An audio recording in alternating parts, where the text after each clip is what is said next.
हजरात गिरामी, चूंकि सैयदना गौसे आज़म रज़ी अल्लाह ताला अन्हो ये 5वीं सदी हिजरी में आप इस खाकदाने गीती पर तशरीफ लाए। उससे पहले जबकि आप इस दुनिया में तशरीफ नहीं लाए थे, 5वीं सदी हिजरी का आगाज हो चुका था। तो उस वक्त दुनिया का माहौल ऐसा बन चुका था कि जिस तरह से नबी पाक सल्लल्लाहु ताला अलैहि वसल्लम की तशरीफ आवरी से पहले, इस दुनिया में आने से पहले जो माहौल बना था, बिलखुसूस मक्का की सरजमीन का, अरब की सरजमीन का, बिल्कुल वही माहौल फिर एक मर्तबा सरकार दो आलम सल्लल्लाहु ताला अलैहि वसल्लम के ज़ाहिरी दुनिया से तशरीफ ले जाने के 500 साल बाद फिर एक मर्तबा वही माहौल इस दुनिया में पैदा हुआ, इस दुनिया में बन गया। ऐसे नाजुक माहौल में अल्लाह रब्बुल इज़्ज़त ने सैयदना गौसे आज़म रज़ी अल्लाह ताला अन्हु को पैदा फरमाया।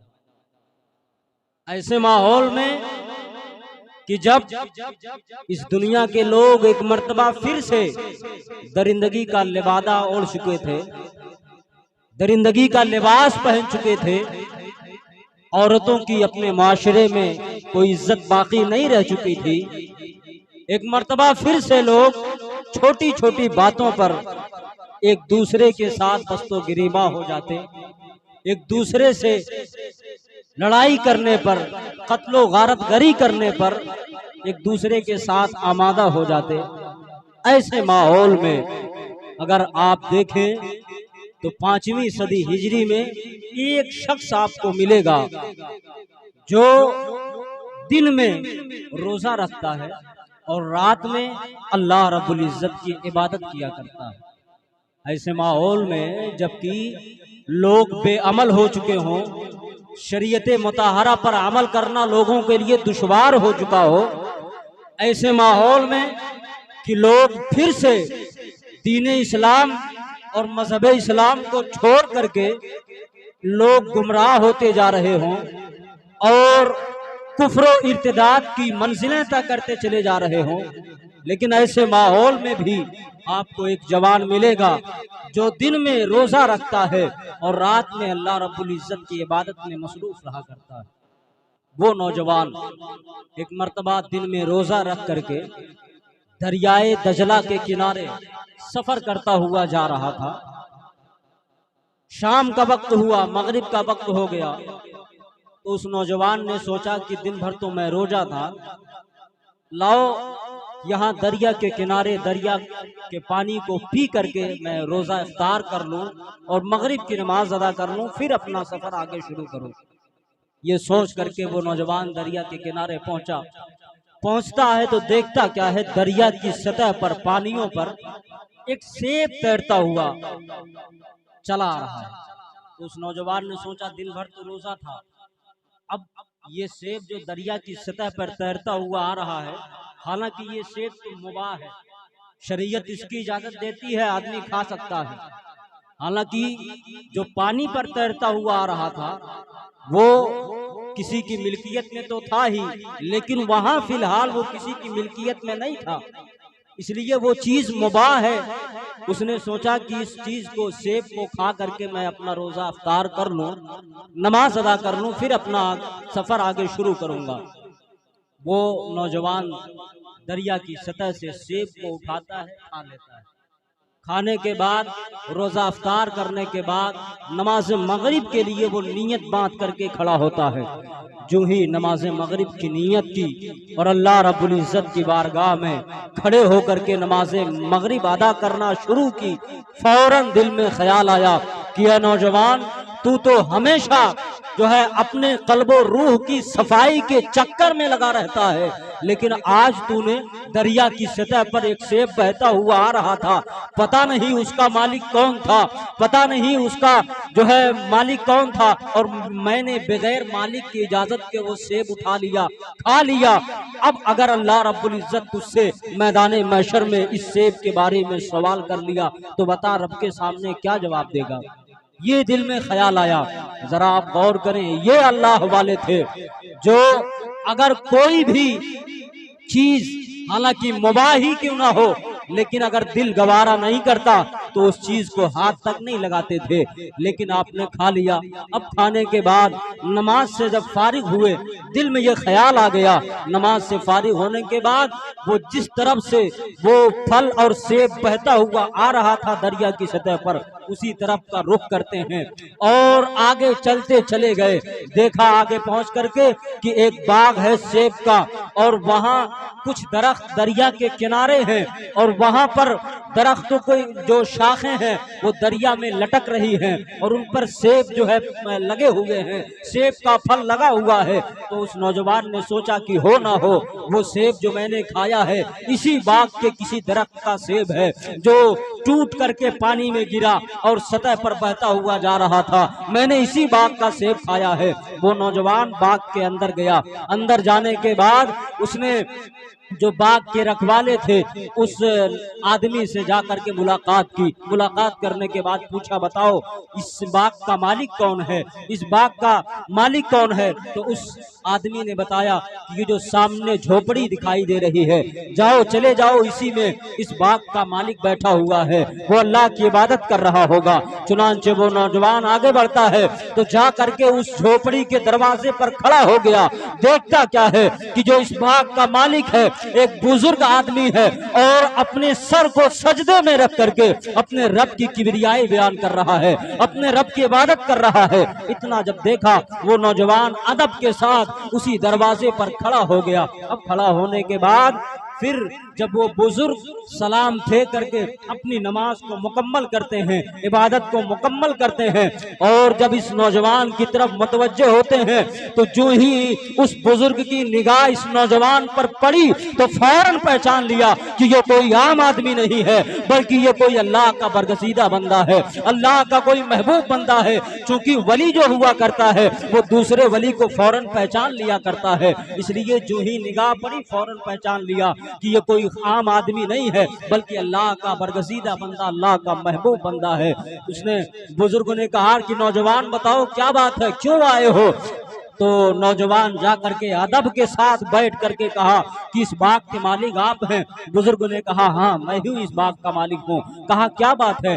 कहा इस बाग के किसी दरख्त का सेब पानी की सतह पर तैरता हुआ जा रहा था, मैं दिन भर रोजा था, मैंने सोचा ये सेब मेरे लिए मुबाह है, लाओ मैं इसको खा करके अपना रोजा इफ्तार कर लूं। मैंने आपके बाग का एक सेब आपकी बगैर इजाजत के खा लिया है, और खाने के बाद जो है मेरा दिल ये इजाजत नहीं दे रहा है कि अगर अल्लाह रब्बुल इज्जत ने मैदान महशर में इस सेब के बारे में तुझसे सवाल कर लिया तो बता तू रब के सामने क्या जवाब देगा। इसलिए मैं वो सेब जो मैंने खाया है उसकी माफी के लिए आपकी बारगाह में हाजिर हुआ हूँ, आपसे उस सेब बगैर इजाजत के सेब खाने की माफी चाहता हूँ। नौजवान ने इतना अर्ज किया, उस बुजुर्ग ने कहा कि आपने तो बहुत बड़ी गलती की है बेटा, तुमने बहुत बड़ी गलती की है, इस गलती की माफी ऐसे नहीं मिलेगी। नौजवान ने कहा फिर कैसे मिलेगी? कहा आपको मेरे बाग में 11 साल या एक रवायत के मुताबिक 6 महीना आपको मेरे बाग में बागबानी करनी पड़ेगी, आपको दरख्तों को देख रेख करनी पड़ेगी, दरख्तों की जड़ों में आपको पानी डालना पड़ेगा।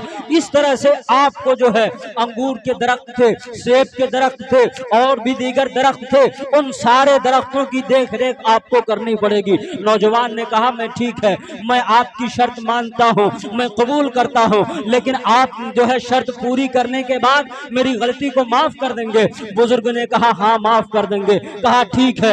अब रिवायत के मुताबिक 6 महीना या 11 साल का जमाना गुजर गया।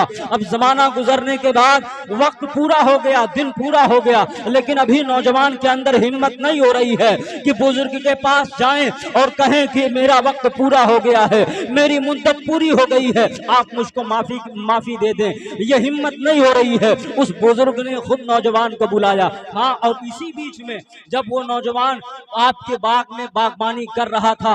तो उसी बीच में एक मर्तबा वही बुजुर्ग, वही शेख उस नौजवान के पास जाते हैं और जाने के बाद कहते हैं, बेटा किसी अंगूर के दरख्त से जो है अंगूर का एक खूसा तोड़ करके लाओ, मैं उसको खाना चाहता हूँ। वो नौजवान जाता है, अंगूर का एक खोशा तोड़ करके लाता है, बुजुर्ग की शेख की खिदमत में पेश कर देता है।